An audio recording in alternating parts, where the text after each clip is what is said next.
in session 12.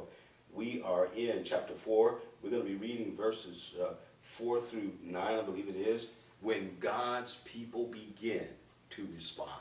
The last session, of course, we talked about the fact, God's people responding to God's people when they hear devastating news.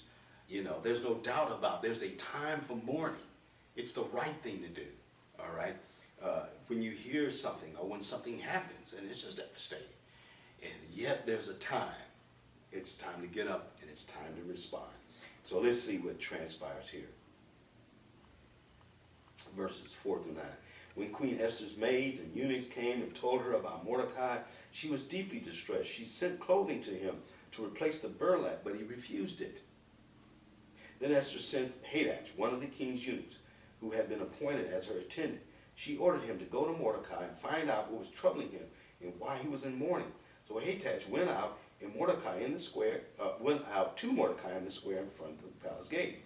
Mordecai told him the whole story, including the exact amount of money Haman had promised to pay into the royal treasury for the destruction of the Jews.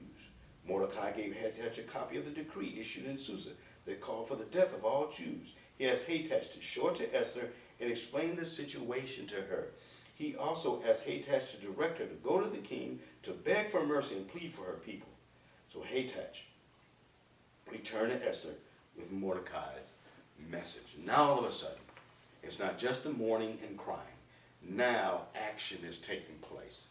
Now she has sent somebody. Here the queen, first off, what gets her attention is the fact that she's heard about some mourning, which shows you that people can be so closed in their own world that something devastating is happening to somebody else, but the people here have no sensitivity to it. They don't even know about it. It's not that they wouldn't care, but they're just closed to it. And it shows you that those kinds of things can happen. So she hears about it, sends clothes to him. But what's the first message? It comes back to her. He doesn't accept the clothes. He's in mourning. So now she is disturbed even more than she was when she first sent the clothes. So she wants to know what's going on. Okay? And so now here's Mordecai explaining to the eunuch what has transpired and what has been promised. That the Jews are going to be annihilated.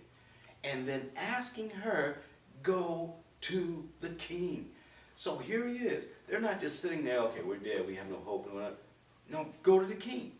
Okay? So it's not just sitting there, appreciating the fact that, oh yeah, this is happening to us and we're going to receive this. No, it's devastating. You're going to wipe out a people. You're going to kill a people. And he's concerned about this, and he gets a word to her, beginning to get up, beginning to respond to this.